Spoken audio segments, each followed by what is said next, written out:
Assalamualaikum warahmatullahi wabarakatuh. Ya, perkenalkan nama Bapak ya Hibatul Azizi.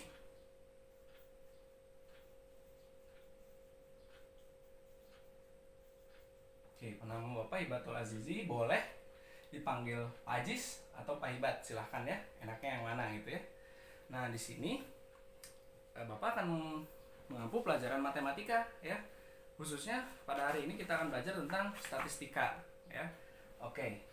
Perkenalannya cukup ya. Silahkan di komen atau di WA aja. Oke. Sebelumnya yang belum subscribe silahkan subscribe dan nyalakan lonceng notifikasi ya. Oke. Kalau yang sudah, kita mulai nih. Siap? Siap ya? Oke, sebelum kita mulai, Bapak sudah membagikan kan ya modul di WA itu yang tadi sudah dibaca dan direview. Nah, sebelumnya itu ada peta konsep ya. Di sana itu kita akan belajar statistika. Nah, kemudian di sana ada pengumpulan, kemudian apalagi penyajian dan pengolahan. Oke, ya, ada 3 ya. Oke, apa saja di pengumpulan? Nah, oke, pengumpulan ini ada, kita bisa gunakan wawancara atau tanya jawab ya, angket, kemudian survei lapangan atau observasi langsung ke lapangan ya. Sedangkan untuk penyajiannya kita bisa gunakan diagram, tabel, kemudian apalagi grafik. Oke, udah ya. Kita nanti akan jelaskan satu-satu nih.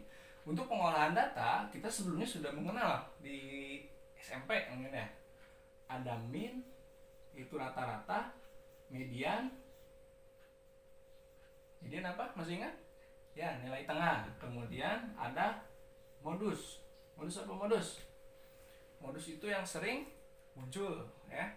Oke, sekarang kita akan bahas dulu ini pengumpulan dan penyajian. Nah, mungkin pertemuan berikutnya kita akan bahas tentang pengolahan data. Sebelum masuk, Bapak jelaskan dulu manfaatnya. Yang pertama itu manfaatnya untuk secara umumnya ya, di statistika ini sering digunakan dalam penelitian ya, dalam penelitian ilmiah gitu ya. Soalnya untuk mencari kesimpulan ya. Nah, kemudian untuk menggambarkan suatu keadaan ya. Misalkan ya, ada sebuah data nih, tapi ditulisnya itu monoton gitu, berparagraf panjang. Nah, di statistika itu bisa diubah nanti menjadi tabel, diagram batang atau grafik ya. Nah, nanti kita lihat saja ya. Oke, udah sampai sini ya. Yang pertama, Bapak akan jelaskan dulu ini definisinya. Ya, di sini ada pengertian statistika dan statistik. Oke, statistik dulu. Statistik itu yaitu kumpulan data atau angka ya mengenai suatu keadaan yang dapat menggambarkan keadaan tersebut. Gitu ya, itu statistik gitu. Contohnya, tinggi badan Bapak itu 167 cm. Nah, statistiknya itu 167 cm ya. Itu jadi data itu menggambarkan suatu keadaan. Iya, itu keadaan tinggi badan Bapak. Oke, sedangkan statistikanya itu adalah cabang dari matematika yang mempelajari tentang cara mengumpulkan data, tadi ya, mengumpulkan data, terus menyajikan data dan mengolah data. Atau dapat dikatakan juga statistika itu yang ilmu tentang statistik gitu ya. Boleh. Kemudian statistika itu dibagi menjadi 2. Ada statistik deskriptif ya dan statistik inferensial. Kalau yang statistik deskriptif itu statistik yang menggambarkan suatu keadaan. Nah, sebagai contoh tadi diagram batang, kemudian grafik, kemudian tabel ya. Nah, itu contoh statistik deskriptif ya, menggambarkan keadaan. Sedangkan statistik inferensial itu sebagai contohnya data dalam penelitian. Nah, Pak, gimana data dalam penelitian? Nah, ini misalkan penarikan kesimpulan. Ya, itu adalah statistik inferensial. Jadi, statistik inferensial ini ada data, kemudian ditarik kesimpulan dari data tersebut. Nah, itu adalah statistik inferensial. Jadi, khusus gitu, statistik inferensial buat menarikan kesimpulan ya. Sebentar. Oke, kita lanjut. Nah, sedangkan untuk lanjutnya itu kita pasti akan mengenal tentang istilahnya populasi dan sampel. Populasi itu misalkan ada sebuah keranjang ya, jeruk, satu keranjang jeruk ya. Nah, itu satu keranjang jeruk. Kita ingin tahu apakah jeruk ini manis atau tidak. Nah, maka kita harus mencicipinya, mencobanya ya. Kita ambil satu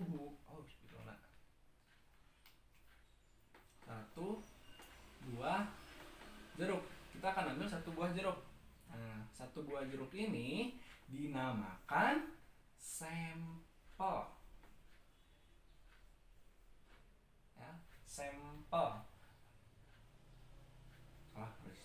Oke, sampel ya. Oke, dinamakan sampel. Kemudian satu keranjang jeruk ini dinamakan populasi.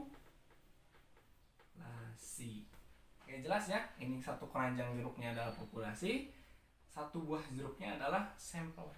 Misalkan, wah saya kurang percaya satu gitu ya, mau mencoba dua, oh boleh, dua buah jeruk gitu. Kurang percaya gitu, jeruknya manis.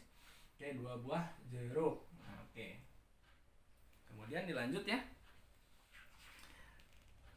Kemudian ada macam-macam data. Ada datum, ada data. Nah, data itu adalah kumpulan datum. Bapak kasih contoh nilai matematika kelas 12 SMK misalkan ya. Nah, misalkan 7, 8, 9, 6, 10 ya. Nah, ini dinamakan datum. Ini datum. Itu satu-satu ya. Satu-satu. Nah, sedangkan kalau sekelompok gini ini dinamakan data. Gitu ya. Datum, kalau semuanya sebut data. Oke, jelas ya. Kemudian ada sebutan juga data itu ya, ada jenisnya data kuantitatif. Ini udah ya, Bapak hapus. Data kuantitatif dan data kualitatif. Oke, untuk data kuantitatif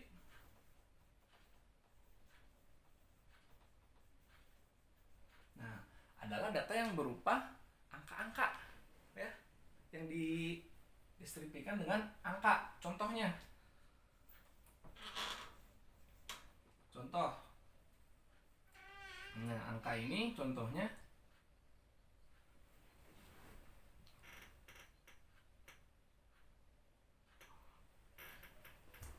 oke ya. Contoh data kuantitatif itu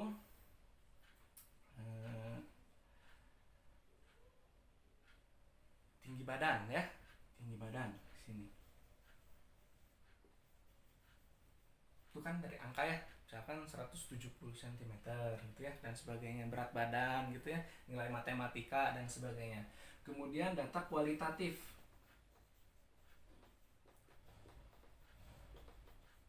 Oke, ada data kualitatif. Nah, ini berupa deskripsi ya, atau penjelasan berupa kata-kata. Misalkan makanan favorit, minuman favorit, terus mata pelajaran favorit gitu, terus kebiasaan, sikap dan lain sebagainya ya. Itu contoh data kualitatif. Selanjutnya data kuantitatif itu ada dua ya. Yang pertama itu diskrit ya. Data diskrit itu data yang tidak terputus lah. Kalau diskrit itu ya tidak terputus. Terus ada data kontinu. Data diskrit, data kontinu. Nah, yang data diskrit itu contohnya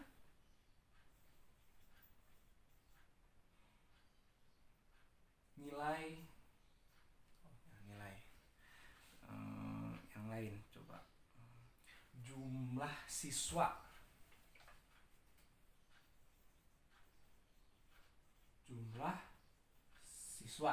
ya. Data kontinu contohnya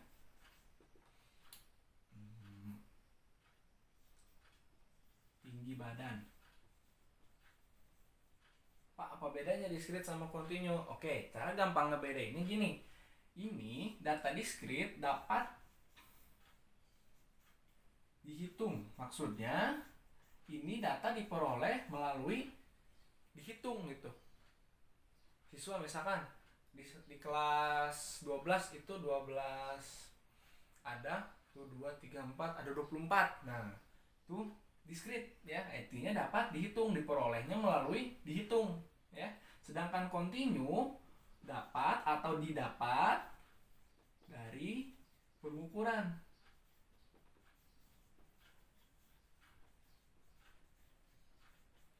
Oke ya, didapat dari pengukuran gitu. Oke, sudah jelas ya bedanya ya. Kita lanjut.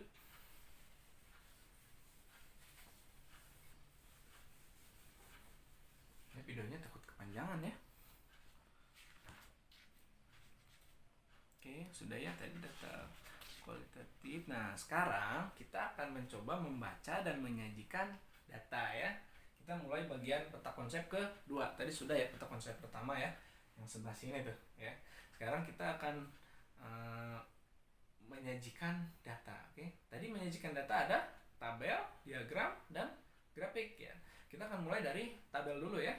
Di sini lihat di modul ya, di halaman 5 itu ya ada jumlah pelanggan dan pemakai internet.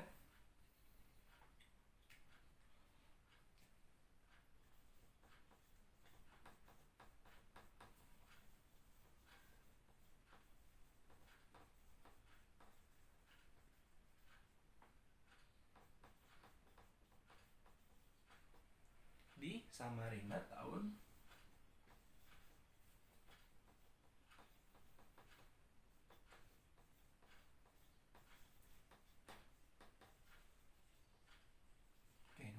sampai 2005 sampai 2009.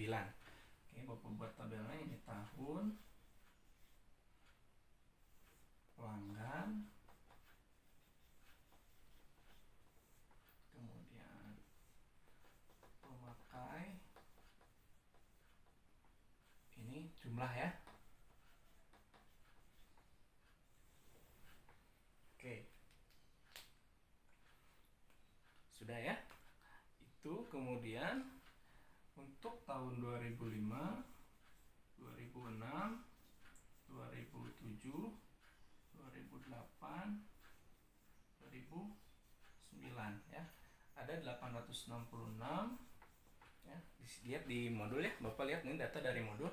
Kemudian 1087, 1500, kemudian 1709, kemudian 2010, kemudian 8081, ini 11.026,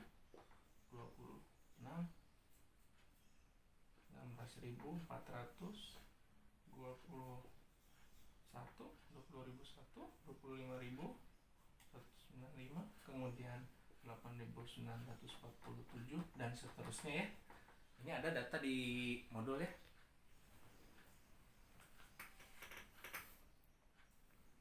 Oke, sudah? Oke. Sekarang kita akan belajar dulu cara membaca tabel ya. Nah, ini kan menyajikan data dalam bentuk tabel. Nah, kembali lagi ke manfaat tadi. Manfaatnya mempermudah mengkomunikasikan data ya. Nah, bayangkan nih, kalau data-data ini disajikan dalam tulisan, itu berparagraf ya. Pelanggan tahun 2005 806, pelanggan 2006, wah terus panjang. Nah, itu kan gimana gitu ya, membosankan gitu dibacanya gitu ya. Nah, untuk mempermudah komunikasi atau mengkomunikasikannya lebih enak, maka dibuatlah tabel ya mengenai pelanggan pemakai internet ya. Nah, yang ini kita mau baca nih, berapa sih pelanggan pada tahun 2008. Pelanggan pada tahun 2008 itu ada 17.709. Ini maaf ya, agak bengkok-bengkok, kurang tepat penggarisannya ya. Nah ini sini ya, pelanggan. Nah ini yang ini 2008, ini agak terlalu jauh ya, maaf ya. Oke, 1709. Untuk pemakai pada tahun 2005 ada 8.081. Nah untuk jumlahnya pelanggan dan pemakai ada 8.947.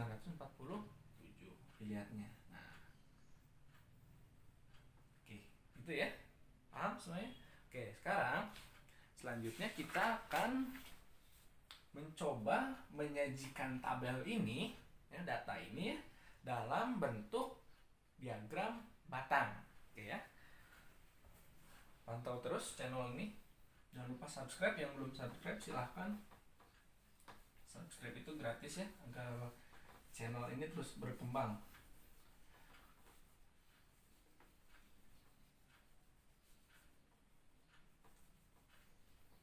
Oke, datanya sama ya, Bapak gunakan yang tadi, silahkan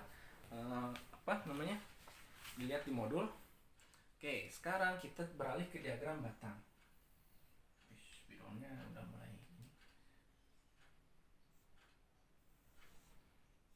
Oke, boleh diagram batang yang tegak ya atau mendatar, silahkan. Ini Bapak yang tegak, jadi dari bawah ke atas. Ini tahun.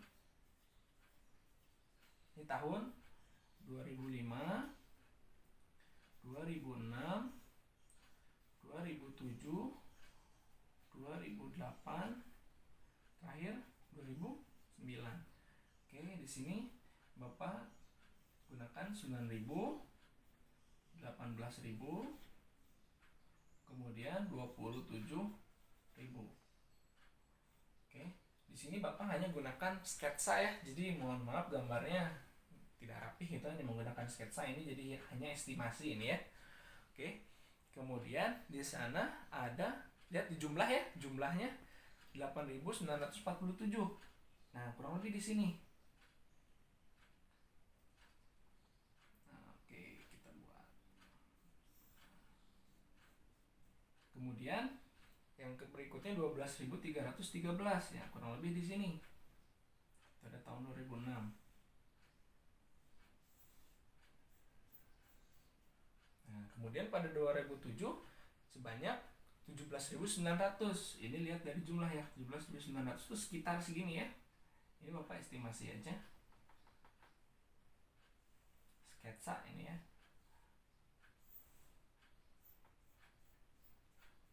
Oke, kemudian 2008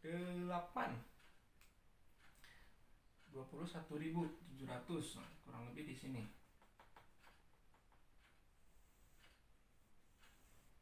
Oke, ini gambarnya bengkok-bengkok nih. Bangunannya bengkok. 27.000 yang terakhir ya, yang 2009. 27.205.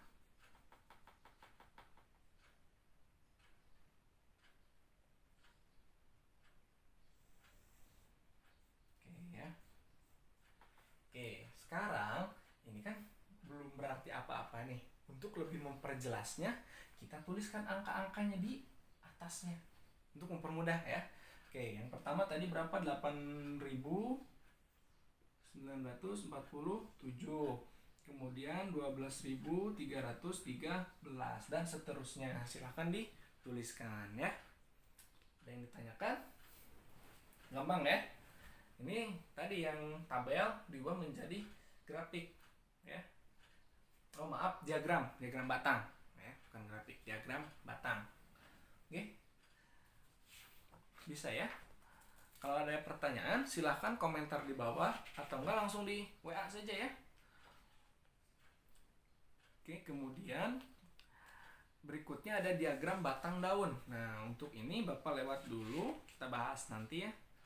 Nah, kita langsung loncat ke diagram garis. Nah, dilanjut dari data ini, silahkan ya.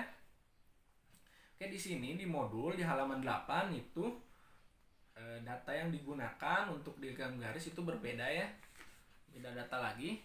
Nah, biar mempermudah aja, ini data Bapak ambil dari yang tadi aja ya, yang dari awal, yang ini ya.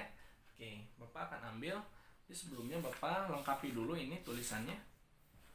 Ini 17.900, kemudian 21.710,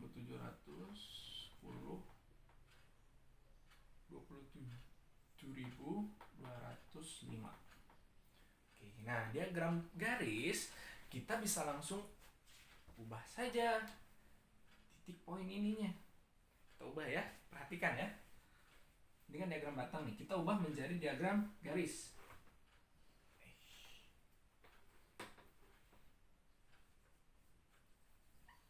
Nah, tepatnya ini tengah-tengahnya. Nah, pertemukan. Nah, ini titik ini, kemudian berikutnya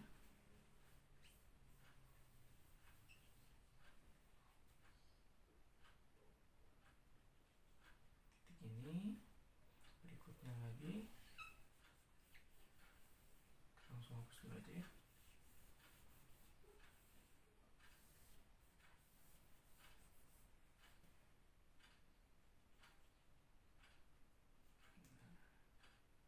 Yang 2008, yang 2009. Nah, sekarang kita hubungkan. Oke, yang ini harusnya ganti spidol ya, biar terlihat jelas gitu. Kita hubungkan. Bengkok. Kita hubungkan. Nah, sini ya. Kemudian sini. Sini. Nah, ini adalah diagram garis. Ya. Gampang ya, ini kebetulan datanya semakin naik ya. Oke. Sekarang kita beralih ke diagram lingkaran. Oke, Bapak akan hapus nih, udah bisa dipahami ya. Kalau masih bingung silahkan ditanyakan di komentar, boleh langsung atau boleh ini kirim pesan di WA ya. Ini Bapak hapus lagi ya. Bapak akan ganti data sesuai yang ada di modul.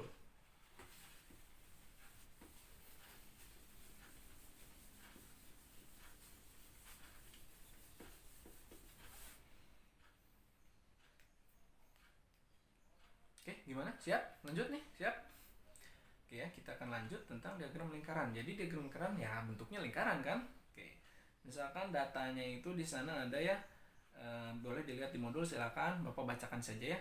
Di sana ada pekerjaan dan juga ada jumlah pekerja.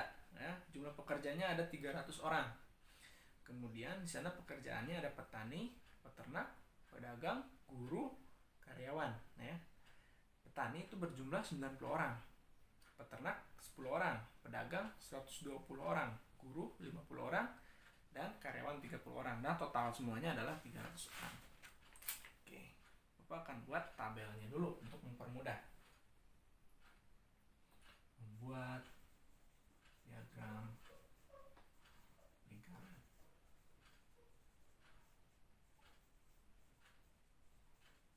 Oke, Bapak tuliskan di sini pekerjaan. Terus frekuensi ya. Atau banyaknya pekerja gitu ya. Kemudian besar sudut. Nah, ini kan berhubungan dengan lingkaran ya. Jadi kita harus mengetahui besar sudutnya. Besar sudut. Terakhir adalah persentase.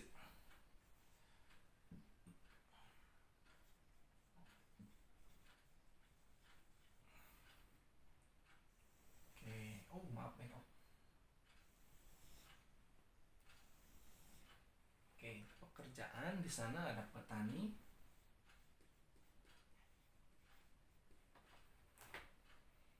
itu ada 90 orang, kemudian peternak, pedagang,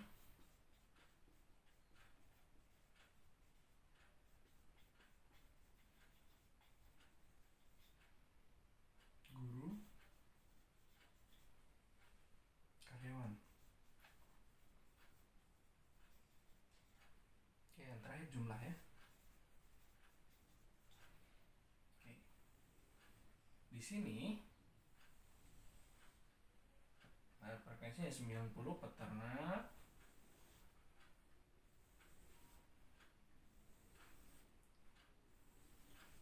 Oke, peternak itu ada 10, 120, 50, 30. Oke, nah kita untuk mencari besar sudut totalnya berapa ini? 300 ya. Nah, misalkan mau yang nyari yang petani berarti 90 per totalnya 300 kali. Nah, total lingkaran itu sudutnya itu ya, sudut lingkaran itu berapa? Satu putaran penuh adalah 360 derajat. Benar.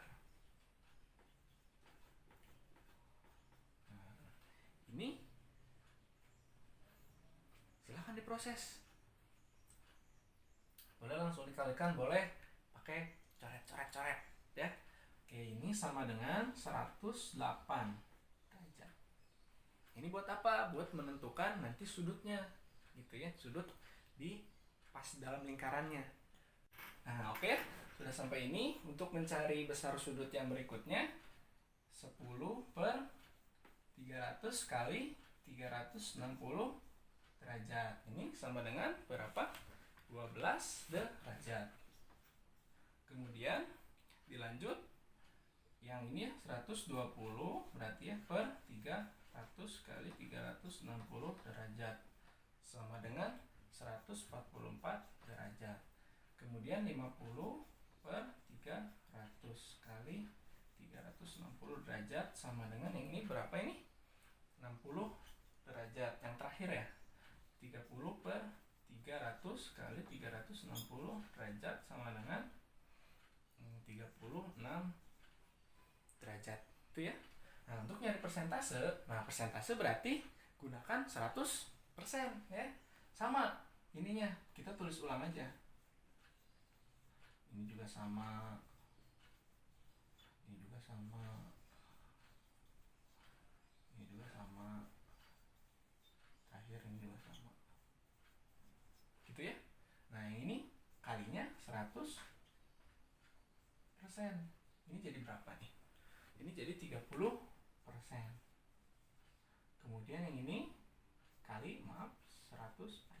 Ini jadi 3,3%. Maaf ya, persennya nggak cukup. Nah, ini kali 100%.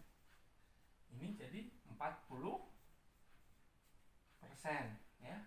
Ini kali 100%. Ini jadi berapa ini? 16,67. Nggak cukup ya, 16,67 ya itu. Nah, yang terakhir ini juga kali 100% sama dengan ini 10%. Oke, itu ya. Oke, sudah jelas ya. Nah, Bapak ulangi, ini buat besar sudut, itu nanti buat nyari sudut nanti yang akan kita bentuk di lingkarannya ya, besar sudut yang dibentuk di lingkarannya. Nah, ini untuk menuliskannya persentasenya. Bapak ulangi dari mana? Nah, ini 90, mau nyari petani 90 dari 90 per 300 kali 360 untuk besar sudut. Nah, sedangkan untuk nyari persentasenya 90 per totalnya ya 300 kali 100%. Pahami ya? Kalau masih bingung silakan ditanyakan ya. Oke, sekarang kita lanjut membuat diagram lingkarannya.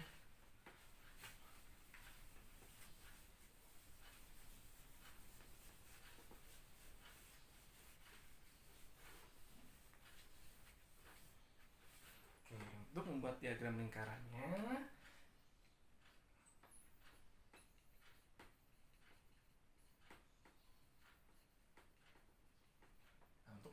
lingkarannya, aduh, jangkanya nggak ada ya.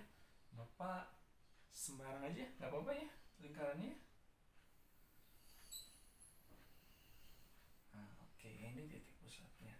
Oke, yang pertama kita mau nyari yang petani. Oke, petani tadi berapa persen? 30% ya. Iya, petani 30%, sudutnya 108 derajat. Nah, ini kan kesini 90 ya, siku-siku ya. Ini bagusnya pakai busur ya, biar lebih enak di sini pakai jangka biar lebih rapih. Nah ini Bapak estimasi aja ya, ini kurang lebih 108 derajat ya yang awal tadi. Nah ini sebanyak 30%, yang ini 30%. Nah kalau di media lain silahkan diwarnai ya, beda-beda gitu. Nah kemudian itu petani. Kemudian yang kedua adalah peternak. Peternak itu sebesar 12 derajat ya, kurang lebih segini. Nah ini peternak, Bapak tuliskan di sini. Nah ini 12 derajat atau sekitar 3,3% tadi yang sudah dihitung ya. Nah, itu petani, peternak, kemudian pedagang 144 derajat, kurang lebih segini ya, besar ya.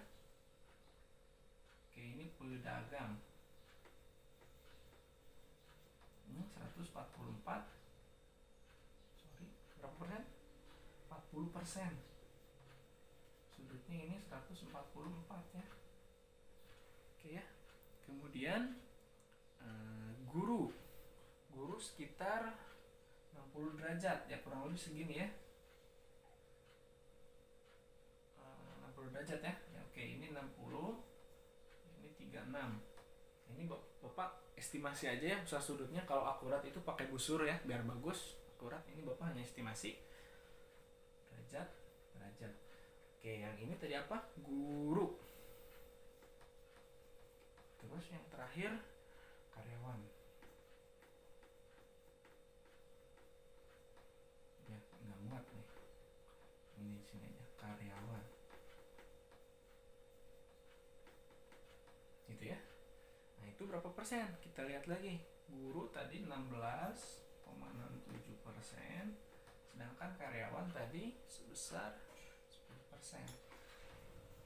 Nah, ini diagram lingkaran. Nah, lebih bagus kita beri warna atau beri tanda.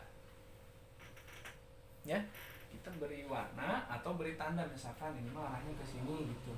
Ya, hasil gitu ya, boleh silakan ya kita hias gitu biar nggak monoton hitam kayak gini satu warna ya. Jadi dihias biar cantik gitu, seperti yang di modul gitu ya. Oke, sekian dulu dari Bapak ya. Kurang lebihnya silakan nanti ditanyakan di komentar atau di chat aja di WA ya. Kalau misalkan masih kurang jelas, nanti kita bisa lakukan Bapak nanti buat lagi videonya ya, video berikutnya. Tetap pantau terus channel Bapak ya. Sekian dari Bapak pelajaran matematika, semoga dari awal sampai akhir dapat dipahami ya. Mungkin Bapak kalau membuat videonya terlalu panjang, bosan juga kan ya, mereviewnya juga capek juga ya. Nah sampai sini aja dulu pertemuan hari ini. Sekian dari Bapak, assalamualaikum warahmatullahi wabarakatuh.